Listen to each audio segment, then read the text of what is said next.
Une très mauvaise nouvelle aujourd'hui, je viens de perdre 525 $. Je ne sais pas si ça sera visible ici, mais sinon je vais laisser la capture ici.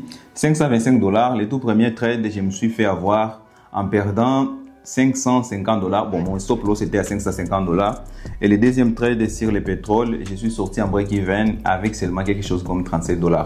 Pour les premiers trades, je voulais chercher les 1800 $. C'était ça mon tout premier stop loss, mon tout premier take profit, désolé.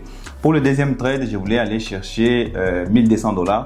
C'était ça mon TP. Pour les premiers trades, j'étais en train de risquer 550 $. Pour le deuxième trade, j'étais en train de risquer 350 $. Alors, je viens tout juste de perdre, et ce qui n'est pas très bon pour moi parce que dans les 48 heures, je vais procéder au demande de paiement. Vous savez que je suis en train de trader avec les comptes propres firmes. Nous avons seulement une date spécifique où nous pouvons procéder aux demandes de paiement. Et pour moi, il reste seulement 2 jours pour procéder aux demandes de paiement. Alors, dans 2 jours, je vais procéder aux demandes de paiement et je dois faire tout pour être en positif. Alors, l'objectif que j'ai pour ce mois-ci, c'est aller chercher au minimum 3000 $. Et ce que je vais faire aujourd'hui ou dans cette vidéo, je vais analyser ici avec vous et je dois absolument faire 2500 $, au minimum 2500 $. Parce qu'avec 2500 $, la profit va prendre seulement 10% et me donner les 90%. 10% de 2500 $, c'est quelque chose comme 250 $ et ils vont me payer 2250 $. 2250 $, c'est le minimum que je peux accepter comme paiement pour ce mois-ci. Alors, assez bavardé, il est temps d'aller chercher les 2500 $ maintenant ici sur les marchés. Alors les gars, si vous vous reconnaissez dans cette introduction, je pense que c'est la pire merde dans laquelle un trader peut se trouver. Après avoir se tapé des stop loss ou des break-even et on est à la fin de la période, aller chercher avec précipitation des gains sur les marchés, ça ne se fait jamais. Et ça a un nom en trading, on appelle ça les over-trading. Alors avant de vous expliquer les over-trading, laissez-moi vous montrer d'abord les trades que j'ai exécutés et que ça s'est soldé avec un stop loss, quelque chose qui arrive en trading. Alors ici les gars, voici les premiers trades qui s'est soldé par un stop loss. Je vais vous expliquer un peu très rapidement. En fait, c'est un trade que j'ai bien analysé. Je l'avais analysé une semaine avant. Alors j'ai ma zone ici. Quelle est cette zone? Je reviens en H4, vous allez comprendre. C'est cette zone ici. C'est une forte zone de résistance, d'accord? Alors, je m'attendais que les prix arrivent sur cette zone de résistance. D'abord, j'avais ma trend line ici qui a été cassée à partir de cette zone ici. Cette zone ici n'est pas très importante comme la zone un peu supérieure, d'accord? Alors, comme cette zone n'est pas aussi importante comme la zone supérieure, cette zone ici ne m'a pas beaucoup intéressé. Ce que vous pouvez constater ici, nous avons des creux de plus en plus hauts à partir d'ici. Nous avons les creux qui sont de plus en plus hauts, les creux qui sont plus hauts que les creux précédents.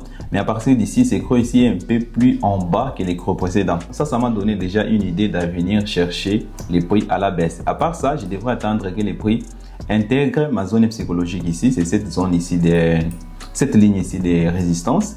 Alors, qu'est-ce qui est arrivé? J'étais en train de trader en H1. Alors, en H1, à part la cassure de cette ligne de tendance, cette ligne qui a été touchée ici, nous avons vu une grosse bougie rouge. Cette grosse bougie rouge, c'est ce que nous appelons l'avalement, d'accord? Alors, directement, je suis venu paramétrer mon alerte ici en disant que si les prix réintègrent encore cette bougie rouge, je vais prendre position. Chose qui s'est produite. Une fois que le prix est venu ici, mon alerte a été déclenchée et directement je suis passé à la baisse. On veut voir les ratios ici. J'ai mon TP à ce niveau ici. Je n'ai pas un très gros TP, mais si vous regardez bien les ratios ici, j'ai déjà les ratios des 3. Comme mon stop loss est à 550 $, je voulais chercher quelque chose comme 1700 ou 1800 $ de gains. Alors ici, ce que vous allez constater, le prix a obéi un peu ici légèrement. Il a commencé à partir à la baisse et me donner quelques gains. Mais ce n'était pas suffisant pour que je place mon break-even. Si au moins les prix auraient descendu jusqu'à un niveau pareil, j'aurais placé directement mon break-even. Et après, ça a remonté et touché mon stop loss. Quelque chose qui est très normal. Après une très belle analyse, c'est tout à fait normal en trading que vous tapez les stop loss. Même avec n'importe quelle stratégie que vous connaissez, il y aura toujours des stop loss. Et la stratégie que je suis en train de vous présenter ici, bien sûr, il y a plusieurs paramètres que je prends en compte que je ne peux pas expliquer seulement dans cette petite vidéo ici. J'ai une des meilleures stratégies qui me donne plus de 50% de win rate. Et on parle des ratios au minimum de 2. Alors, malgré ça que j'ai une des fortes stratégies, c'est tout à fait normal de se taper les stop loss. Ce que vous devez comprendre ici est que ce trade a été bien analysé et a été bien attendu, bien planifié, d'accord? Mais c'est soldé par un stop loss. En fait, les techniques que je suis en train de vous présenter ici, ce n'est pas les plus importantes. Ce qui est très important dans cette vidéo est que vous comprenez que j'étais en train d'exécuter les trades bien planifiés. Les trades que j'avais planifiés en avance, d'accord? Mais quand les trades qu'on a planifiés en avance ne marchent pas comme on l'avait souhaité et on commence à chercher à la hâte d'autres positions, là, il faut comprendre que vous êtes tombé dans les over-trading. En fait, en anglais, pour chaque mot, si on ajoute over, ça veut dire l'excès. Si on dit overdose, c'est l'excès de doses des médicaments, d'accord? Et en trading, si on dit overtrading, ça veut dire l'excès de trading. L'excès de trading, ça ne veut pas dire exécuter 15 trades dans une journée. Non, parce qu'il y a les scalpers qui peuvent exécuter même 10 trades dans une journée. L'excès de trade ou les overtrading, ça veut dire exécuter les trades qui ne sont pas planifiés en avance. Et ça peut amener un trader à aller cramer les comptes. Même si vous êtes formé, vous avez appris une des meilleures stratégies. Par exemple, la stratégie qui fait plus de 50% des win rates, c'est une des meilleures stratégies déjà. Si vous vous laissez emporter par vos émotions et tomber dans les overtrading, sachez bien, vous n'êtes pas à l'abri de cramer des comptes. C'est pourquoi vous allez voir les traders qui se sont formés, mais ils continuent toujours à cramer leurs comptes. Parce qu'en trading, tout ce qui se traite, c'est autour de l'argent.